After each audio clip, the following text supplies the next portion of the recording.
Another very interesting theory within organizational behavior studies is the expectancy theory. And as you see, I have already drawn one simple chain that is basically explaining the whole expectancy theory. So that within this chain we have four different slots. We have an individual effort, then we have individual performance, organizational rewards, and individual goals. So all of these three concepts are pretty straightforward.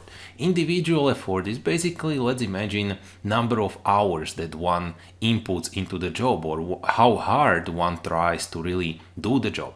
Then there is individual performance. So that, let's say, the performance is dependent on some individual effort, but what if I really perform harder, or if I really put a lot of effort into my job, but my performance is not really recognized, so that my bosses or my managers are not really seeing the increase in performance? There are certain jobs where this is quite possible. Then we have organizational rewards. So for instance, organizational reward can be a salary or my pay raise. Then finally it is individual goals. All of us have different individual goals. Some of us would like to have a challenging job or calm job. Some of us would like to earn a lot of money. So now when we have these four concepts, as you can see, there are relationships between all these. So here we have a first relationship, then we have a second relationship, and then we have a third relationship. And basically the whole expectancy theory is telling us about these three relationships.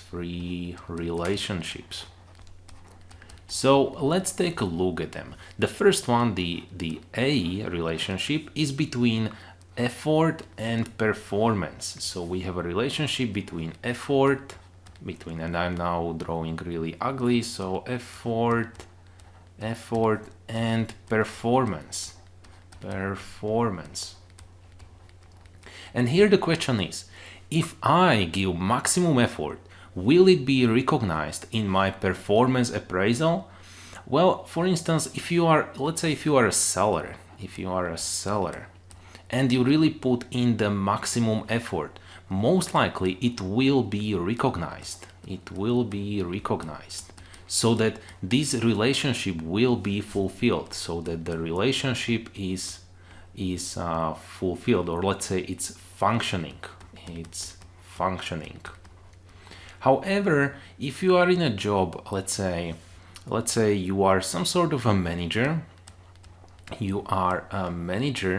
and now the performance appraisals within your company are based, let's say on a senior, or let's say we can imagine it's based on loyalty. So in this case, it would be based on loyalty, so that even though you are putting in your maximum effort, it will be not recognized. What does that mean? Well, the relationship is not functioning.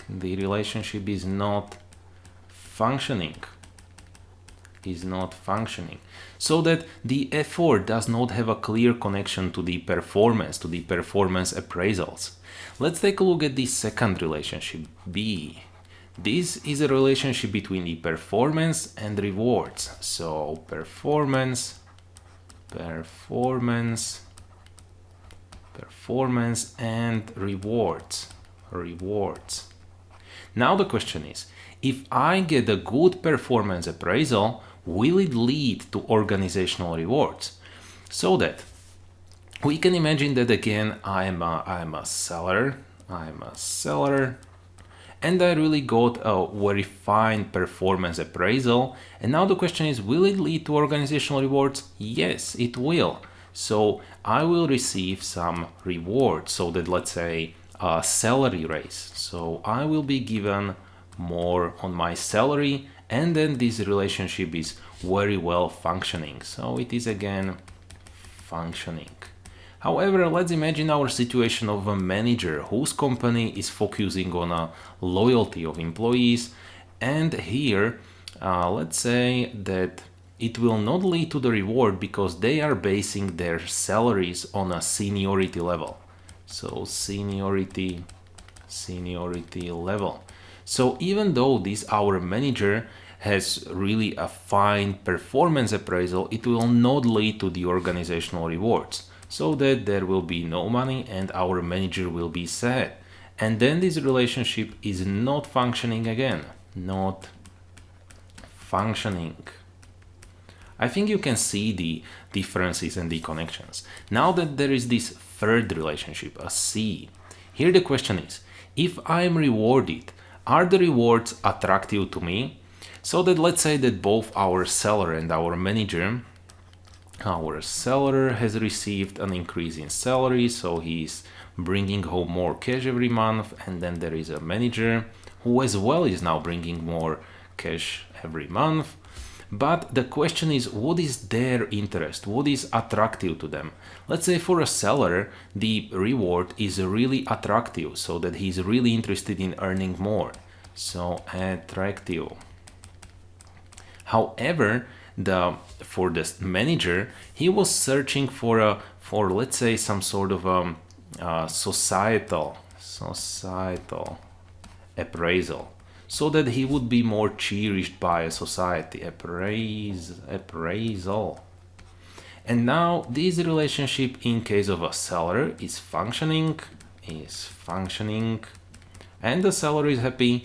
However, even though manager is earning more money, he is not happy, so the relationship is not functioning again.